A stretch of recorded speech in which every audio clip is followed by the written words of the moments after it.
Hey guys, so this week is Mental Health Awareness Week. It runs from the 18th to the 24th of May, and as it's Mental Health Awareness Week and we all know that I have dealt with some mental health before, I wanted to make a video for it. So a few days ago on my Instagram story I put a message out just saying I really want to do a video for Mental Health Awareness Week. If you have any questions, any comments on any kind of area of mental health, I would love some feedback to put into a video and try and give some form of advice or give my own personal experiences on it in the hope that it could help somebody else. The theme for Mental Health Awareness Week is kindness. You don't obviously always know when someone is feeling down, which is why I think it's always so important to always be aware of what you're saying to people and how you're saying it. I think it's always important to hold the word kindness at the forefront of your mind in kind of whatever you do, which obviously it can be hard sometimes. We're all human beings, we all get annoyed and angry at points,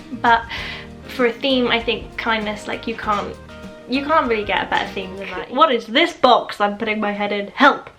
Whoa. Let's have a little...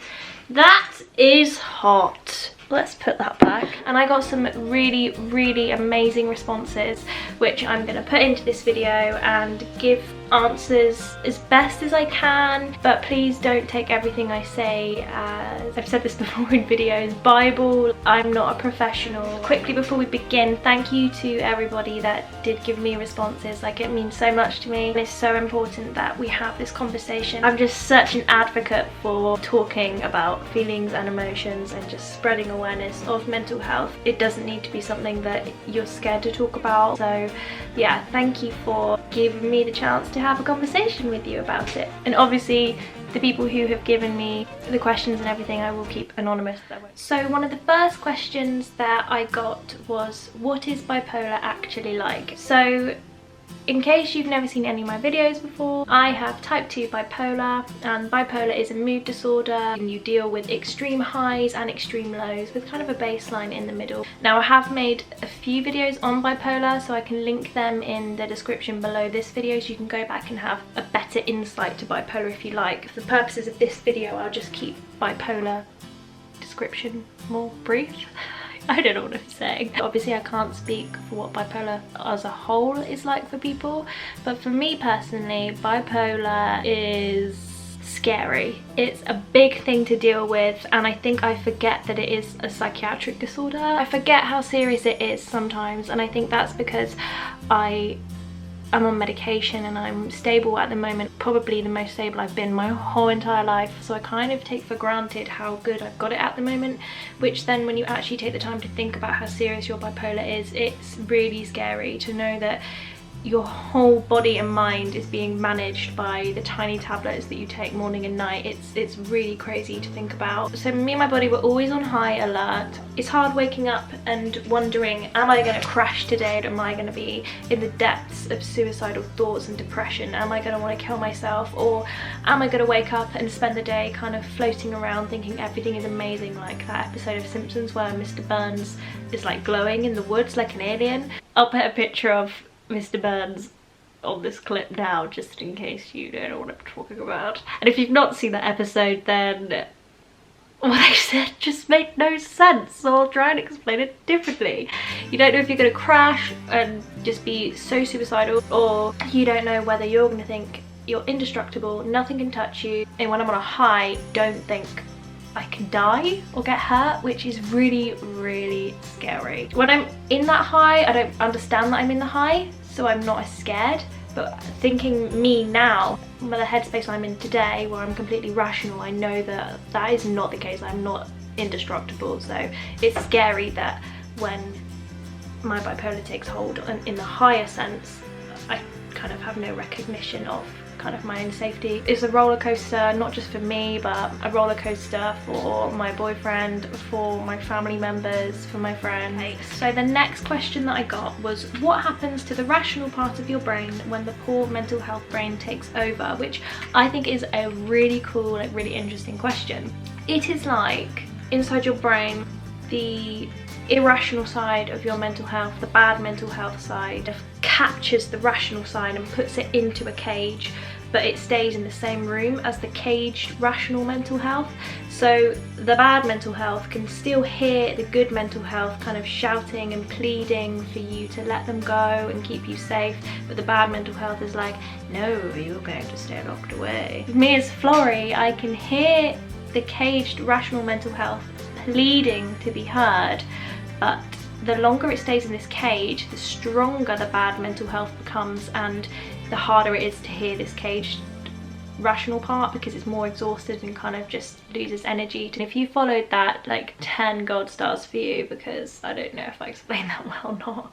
The bad part of your mental health is so scary and so strong at points. I think it's therefore so important that you are as open and honest with the people around you and the people that love you as you feel comfortable being, because then, for example, they can recognize when you are drowning in this bad mental health, and they can break in and they can break the good mental health out of the cage and have this dramatic sword fight with the bad mental health and help try and save you. Once we've been in this depressive state for so long, we don't really understand a life outside of depression. We don't really understand how to function without our depression. We don't understand happiness. We don't understand the thought of trusting people. So sometimes it's easier just to let the darkness take hold, which is why if you are in a position where you feel comfortable enough to share your mental health with someone you love so they can help protect you, then please do that. Like it's an incredible support to have, because sometimes it can be hard to rationalize if you're dealing with your mental health on your own. So another question that I got was, if depression were a person, where would it take you on a date?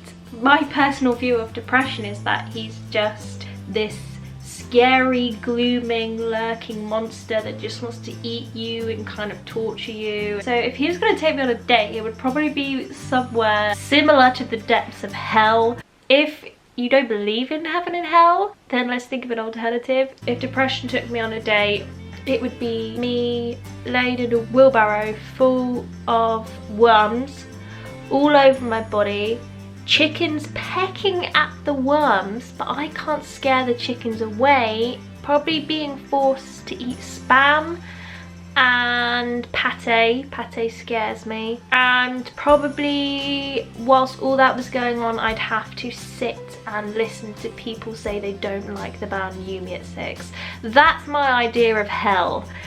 So that's probably where depression would take me on a date. I really enjoyed that question. So this next question is probably gonna be the most in-depth I've ever gone with talking about the darkness of my anorexia when I was really battling with it. But I really, like I've said, think talking about mental health is the best way to raise awareness, and if me disclosing how scary and dark some parts of my anorexia are could help someone else, then I'm willing to kind of share the bits of my story that really make me feel uncomfortable. That being said, the question that I'm going to answer now is, at what point did you know something was wrong enough that you needed help? This question really brought me back to one of the scariest times with my anorexia. Briefly explaining my anorexia, at this point in my life, I was doing hours of cardio every day. I was skipping college just so I could go and do more workouts at the gym. I'd be on the exercise bike sprinting, and my body would be so malnourished and so starving that I would get tunnel vision and I would start seeing like stars in my eyes, but I wouldn't stop on the bike because I had to beat my time. I had to burn as many calories as I did the day before, if not more. My body really was just dying. I don't know how else to explain it. I was too scared to eat anything, so the most I would eat in a day was either a breadstick or I would eat half an OXO cube. With a breadstick, I knew it had hardly any calories, so if I had to eat something it would be that. But then if I was feeling particularly like my body was just almost shaking because it was so desperate for something more, I would eat half an OXO cube because I knew they were quite rich in flavour and really salty, because I thought that would give me kind of more of an energy boost. But once I had eaten those things, I would make myself sick, because the thought of something being in my tummy made me feel so uncomfortable, and the depression and the hellish thoughts I would get after eating were too much to deal with. I'd rather make those bits happy than stop my body from killing itself through lack of food. But the moment where I thought okay, something really has to change was when my dad and my stepmom had gone out for the evening and I was in charge of my 3 younger siblings, and my 3 younger siblings are a lot younger than me. I think my brother was maybe 2 at the time, so I was in charge of them as the adult and as their big sister. As soon as my parents had left, I had eaten like a breadstick, and as soon as they'd left I thought I need to throw up. So I threw up my breadstick, and then because I had had such little food in my body that day and I'd done so much exercise, my body, I remember just it shaking and just almost like this panic came over me, and I was like, I need have something sugary now because my body is not coping. Like I thought my body is shutting down, and all the while my brothers and sisters are asleep in bed, and I thought, okay, what should I do, I need some sugar. So I ate a single square of dark chocolate to try and give myself a sugar boost. And then I thought, oh my god, why did I just eat that bit of chocolate? Like, that's disgusting. Why would you eat chocolate? Like, why would you eat anything but let alone chocolate? So I went straight back to the toilet and made myself be sick again. So I made myself sick twice in the space of about 15 minutes, and my body didn't even have anything to throw up. Like, if you think one tiny square of dark chocolate, that's hardly anything going down, let alone bringing something back up. But when you eat, your body starts the digestion process, and if you make yourself sick before it's finished the digestion process, the body doesn't understand that it has to stop this process, so it carries on digesting, but it has no food to digest because you've thrown it up, so it just digests your body. So I'd made myself sick after eating this square of dark chocolate, and my whole body went limp. Like, I felt freezing, but I was sweating profusely, and I remember collapsing onto the sofa, and the back of my neck, it felt like my neck was paralysed and my head just went floppy, and I kind of was sat there like this, like a rag doll, and everything was going black. And I thought, oh my god, you are in charge of 3 tiny children at home and you're doing this. Like, put them first. Imagine if they came down and they found me passed out or unconscious, or imagine if one of them got hurt while I was unconscious because I'd made myself sick. And I just thought, for them, if anything, I have to make a change. And it was at that point I remember going on a walk with my stepmom and deciding that I had to tell her just how bad things were. So for me, that was the turning point with my eating disorder, where I was like, this can't go on anymore. Yeah, I'm not proud of that moment. I was so poorly, and I just had to think, am I being responsible for these little children? Am I looking after them as I should be? And no, I wasn't. So these kids saved my life many times. The thought of them has saved me from doing so many silly things. When they're old enough to understand how much they helped me, I will thank them for kind of being like my guardian angels with my mental health. I've got 2 big filming lights and it's so hot. And also I'm getting flustered with some of these questions. Another question that I received: what advice or thoughts do you have on eating during lockdown for people that are struggling with this? Really good question, and I presume this is going kind of more down the eating disorder road. My advice on this one is to be as open and honest with the people you care about as you can, whether you are in quarantine with the people that you care about and you love, whether it's your mum, dad or your partner, you know, or whether you need to get in contact with them via text or give them a phone call. Just try and be as open and honest as you can in terms of how much you're struggling with the idea of having to eat 3 meals a day or keep yourself sustained, because then if you let someone else in and let them know that you're struggling, they can offer you support and guidance and comfort you when you need it, and help you rationalize the fact that we have to eat food as human beings. As scary as it is, you have to eat food, because even when we're sat around doing nothing, our body is burning calories, using up energy, so it needs to be fueled. So I've been trying to do what I know is going to make me feel more comfortable with food. So I'm making sure I'm still exercising.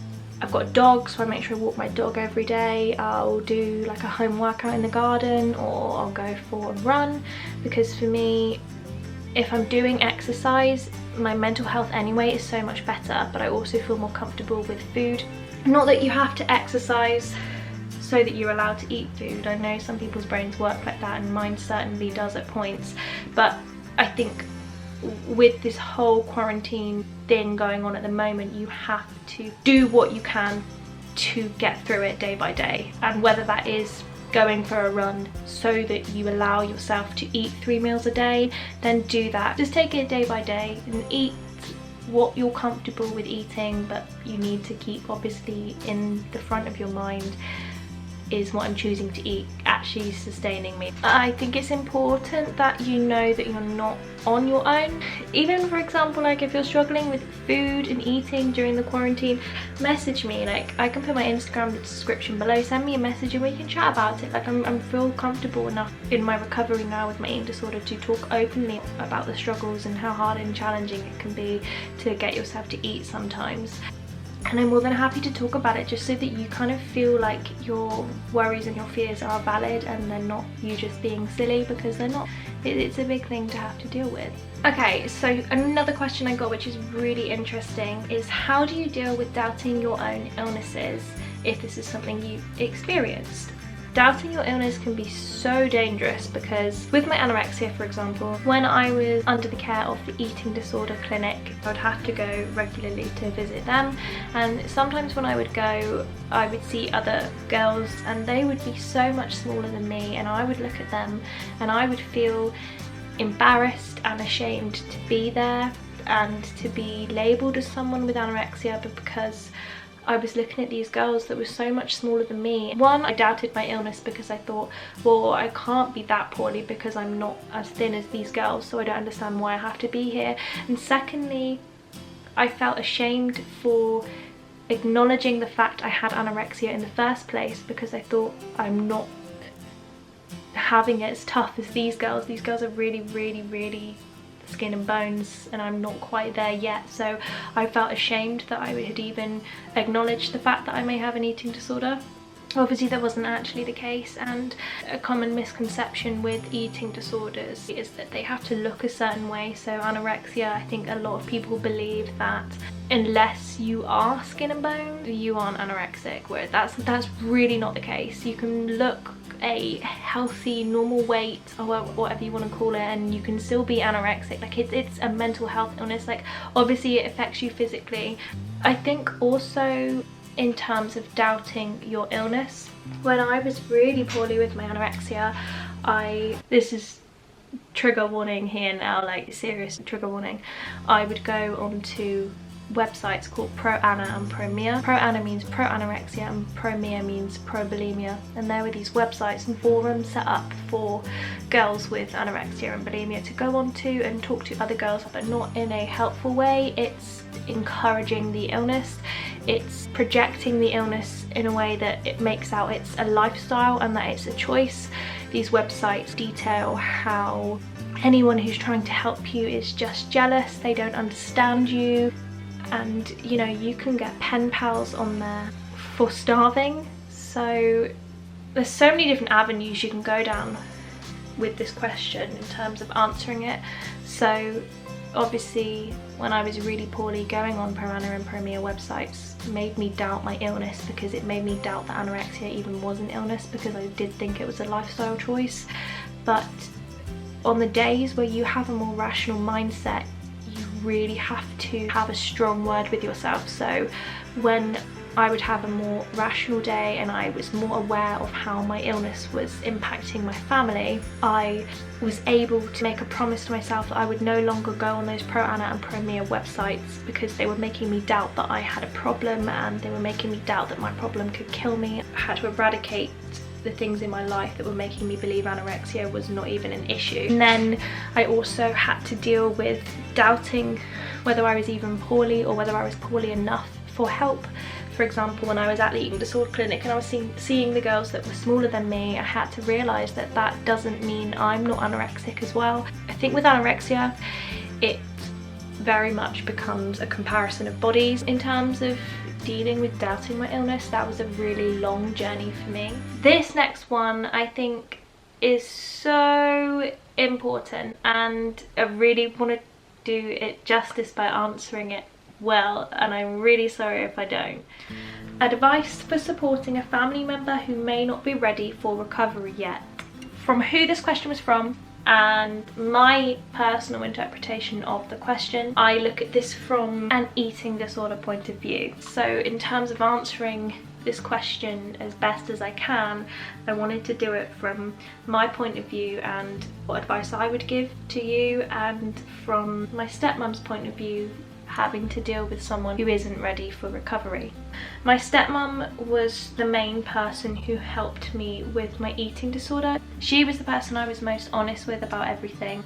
When I spoke about it with my stepmom, the advice she gave was that she believes it's really important to help the family member realise how unwell they are, because often it becomes the normal. So for me, it was normal for me to do 3 hours of cardio every day and only eat a breadstick. So it was really important for Susie, my stepmom, to try and explain and help me understand that it wasn't normal what I was doing, and that it was a really unhealthy approach to exercise and eating. So Susie and I also discussed that it's really important to be honest with the family member in terms of with the realization of where eating disorders can lead, how it can go. So for example, if you're a girl with an eating disorder, you may end up losing your period for the rest of your life. She had to help me realize that my hair was falling out in clumps because of my eating disorder and the lack of nourishment that was going into my body. And you know, we spoke about the fact that I could die. My doctor had said to me, like, point blankly, you will die. If the family member isn't ready for recovery, you need to be at points brutally honest about what they're doing to their body, but avoid any blame or judgment. So you need to go about it really carefully. Also, if the person isn't willing to help themselves, then there's not much that you can do.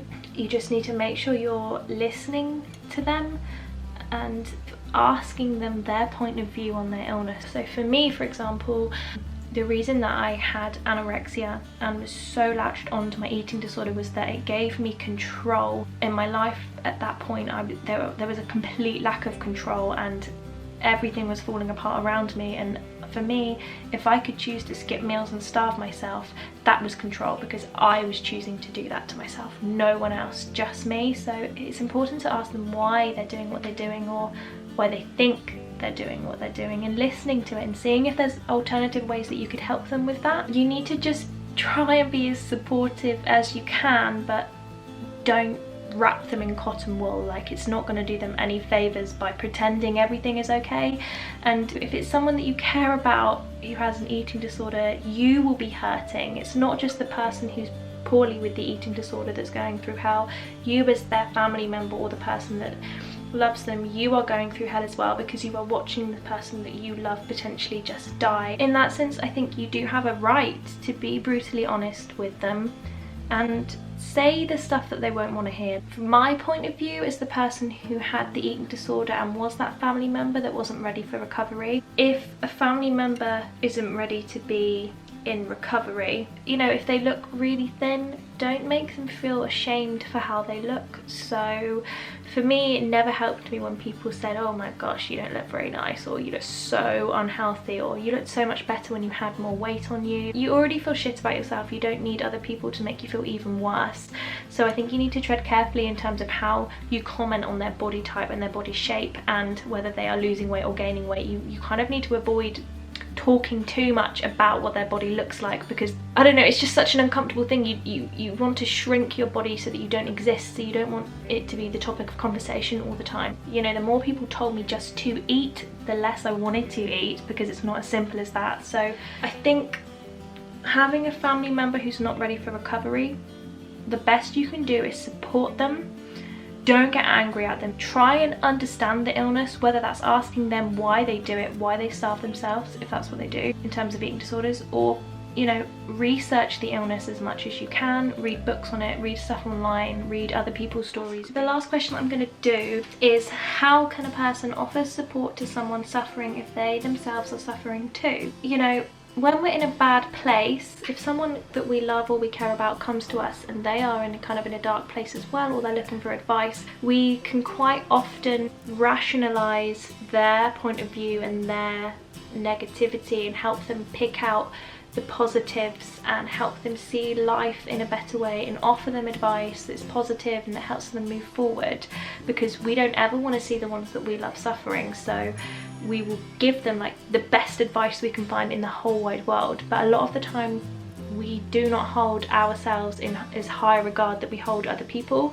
So it can be difficult when you're giving this amazing advice that could be perfect to somebody, but you yourself would never take that advice because you don't think you're deserving of it. In terms of how you can give support to someone who's suffering as well, I think it comes naturally. Like when you love someone and you care about them, you don't really think about yourself or how you're feeling, you think about how they're feeling and you listen to what they're saying and you think about how you can best help them as a person. Or maybe when you're feeling low, if you want to offer advice to someone who also is feeling low, so that you don't project your own kind of negativities and insecurities onto them, you could perhaps write it down, some advice for them, and then kind of sleep on it or go away from it for a couple hours and then come back to it and think, is this constructive, is this helpful, is this positive, is this healthy for me to say or send to this other person? Just give yourself some time to reflect on it.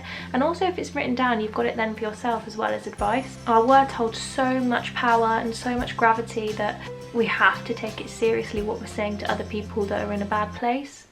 Okay, that is the end of the video, guys. Thank you so much for watching, and thank you to all of you who gave me responses and sent me questions. I'm sorry that I didn't answer all of them. I can always do another video on the same topic if it's helpful to people to hear. As I said at the beginning, I think it's amazing that we can have a conversation about mental health, and thank you for trusting me enough to ask me questions, and I hope that I answered them to some extent that is helpful to you guys and that you could understand. Remember, the theme for Mental Health Awareness Week is kindness, and maybe that should be your theme every day, is how you can be kind to not only other people but also to yourself. As always, you are worth all the happiness in the world. You are never alone. There are always people out there that you can talk to, and please don't ever second guess messaging me. I'm always happy to talk to anybody. I'm not saying that I'm this guru, but I mean, you know, just human to human, let's have a conversation, let's be here for each other. You're worth all the happiness in the world. Thank you for watching. I don't know why I always do this, and I will see you in my next video. Bye.